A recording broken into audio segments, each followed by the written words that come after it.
नमस्कार। राजू प्रसाद, हाँ, राजू प्रसाद चंद्रवंशी जी, लोहिया जनता दल के राष्ट्र प्रधान महासचिव। बिहार में एक और समस्या है बेटियों की शादी।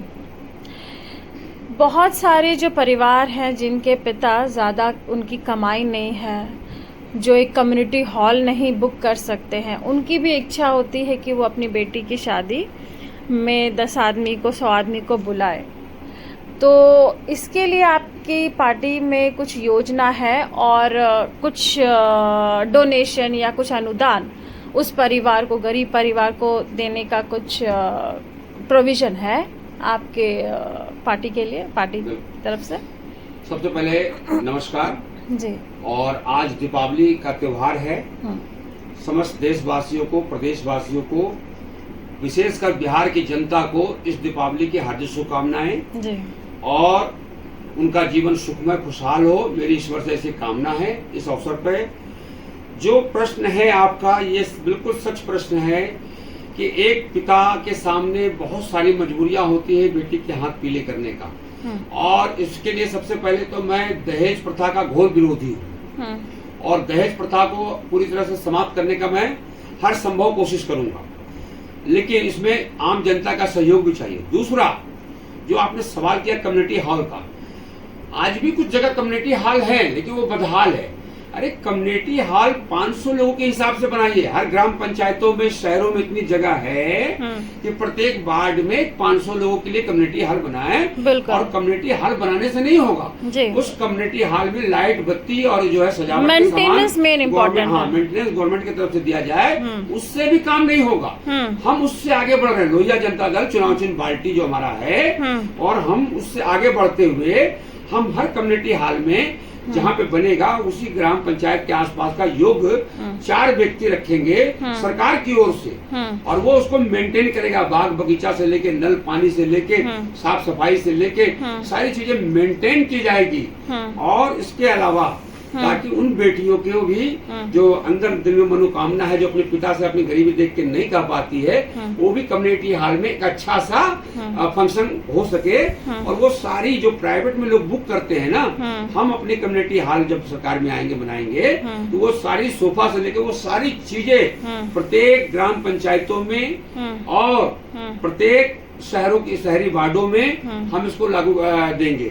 और दूसरी बात, जो बात कही एक पिता के लिए, ये आज जो महंगाई है ना, सेंट्रल गवर्नमेंट हो या राज्य की सरकार हो, कमर तोड़ महंगाई है। और इस महंगाई में पैसे की वैल्यू बिल्कुल जीरो हो चुकी है। आप 100 का नोट का मतलब हुआ 1 रुपए का। ये महंगाई लाई है मोदी जी ने और नीतीश कुमार जी ने। बिल्कुल। तो आदरणीय नीतीश कुमार जी इसको पूरा नहीं कर पाए हैं, तो आदरणीय नीतीश कुमार जी ने जो पूरा नहीं किया है, उसको हम अपने मैनिफेस्टो में पूरा करने की कोशिश कर रहे हैं कि जो 50,000 रुपया सहायता है उसको हम 1.5 लाख रुपया देंगे बेटी की शादी के लिए, उस पिता को 1.5 लाख रुपया। और ये पैसा हम पहले देंगे, ये नहीं कि आप रसीद ले आओ, ये ले आओ।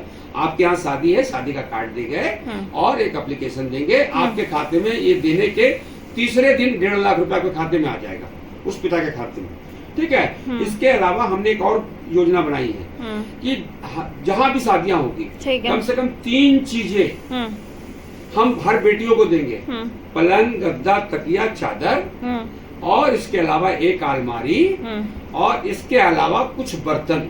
ये 3 चीजें हर जहाँ भी शादी होगा अनुदान के लिए अप्लाई आएगा, ये तीनों चीजें उन्हें उपलब्ध कराई जाएगी। मेरी सरकार लोहिया जनता दल, ये चुनाव चिन्ह पार्टी जब आती है तो ये उपलब्ध कराई जाएगी। धन्यवाद। एक और सवाल है, आपने तो बेड, चादर और बर्तन दे दिए, ठीक है, ओके। जब लड़कियां जा रही है वहाँ पे सोएंगी और खाना बनाएंगी। आपने जैसे कहा कि हम भी दहेज प्रथा के विरुद्ध में हैं, तो केवल विरुद्ध होने का अर्थ मतलब कि ये नहीं है कि मैंने बोल दिया और हो गया, है ना। जब तक लड़कियां भी फाइनेंशियली इंडिपेंडेंट नहीं होंगी, तब तक ये दहेज प्रथा कभी भी ख़त्म नहीं होगी। क्योंकि शादी के बाद उनको लड़कियां बोझ लगती हैं कि वो कुछ भी फाइनेंस अपना दे नहीं रही हैं उस फैमिली में, है ना। तो अगर इस योजना, मतलब इस प्रॉब्लम पे सॉल्व किया जाए, अगर लड़कियां घर में भी रह के अपना हुनर वो वहीं से स्टार्ट करें और अपना प्रोडक्ट जो है, जो भी वो बनाए, जो भी उनकी काबिलियत है, सरकार उसको चीज़ को खरीदे तो तभी ये दहेज प्रथा खत्म हो सकती है, जैसा मेरा मानना है। आपका सवाल काफी लंबा है, मैं इसमें थोड़ा सा प्रकाश डालूंगा। और प्रकाश ये है कि डॉक्टर राम मनोहर लोहिया और महात्मा गांधी, ये दो ऐसे महान व्यक्ति हैं जो महिलाओं को आगे बढ़ाने के लिए अपना जीवन समर्पण कर दिया। और लोहिया का तो सारा फोकस ही महिलाओं को बराबरी में लाने के लिए था कि किसी तरह से महिलाओं को जो हमारी कुरीतियां हैं उससे निकाला जाए और निकाल के बराबरी पे लाया जाए। तो पहली बात तो ये है। दूसरा, हम जब अपने मैनिफेस्टो में ही रोजगार की बात कर रहे हैं, उसमें महिलाओं को प्रायोरिटी दे रहे हैं। तीसरी बात आपका जो ये आया है इसमें आपका जो है ये इंडिपेंडेंट वो करने का, तो उस पर मेरा सिर्फ इतना मानना है कि जो हमने कहा है कि ये सामान देंगे, है ना, और ये सामान के बाद उसकी अगली जीविका को लेकर हम छुआछूत भेदभाव के बहुत ही खिलाफ हैं। और दहेज प्रथा का कानून आज भी है पर उसका इम्प्लीमेंट नहीं हो रहा है। हम उसको इम्प्लीमेंट कराएंगे। हमने पहले कहा कानून व्यवस्था जो कहा कि ये भी मसला कानून व्यवस्था से ही है। किसी तरह से किसी के ऊपर दबाव डालकर उस पर जोर जबरदस्ती से दहेज के रूप में पैसा लेना भी अपराध की श्रेणी में है। और उसको इम्प्लीमेंट कराने के लिए मैंने थानेदारों को और इसके अलावा एसएसपी को और जो पुलिस के पदाधिकारी हैं, हमको आजीवन कारावास और फांसी तक की बात कर रहे हैं, ये उसमें इंक्लूड है। तो उसको इम्प्लीमेंट कराने के लिए ही लोहिया जनता दल कानून व्यवस्था को और मजबूत करेगी।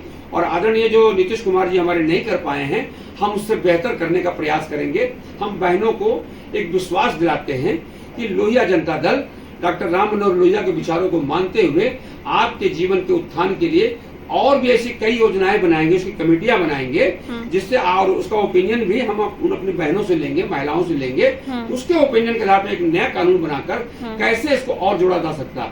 जब हम बात कर रहे हैं बेटियों की, तो ये भी हम कह रहे हैं कि हम प्रत्येक साल बिहार प्रदेश में 20 लाख नौकरियां देंगे और 25 लाख लोगों को प्रत्येक साल हम रोजगार से जोड़ेंगे, स्वयं रोजगार, जिसमें हम 10 लाख, 25 लाख, 50 लाख और 1 करोड़ तक का जो है हम बिना ब्याज का उनको दे रहे हैं कर्ज कि आप ये ले जाइए, अपना कारोबार करिए, अपना उद्योग लगाइए, इसका कोई इंटरेस्ट नहीं देना है और इसको धीरे धीरे बैंक को वापस करिए। हम ऐसी भी योजना ला रहे हैं जिसमें महिलाएं शामिल है। नीतीश जी ने अभी 10,000 रुपए दिए रोजगार लगाने के लिए महिलाओं को। मैं आदरणीय नीतीश कुमार जी की किसी योजना का कोई प्रश्न उठाने से पहले मैं इस बात को कहना चाहूंगा कि नीतीश कुमार जी ने अपनी योजना देते वक्त गोल मटोल कर दिया है।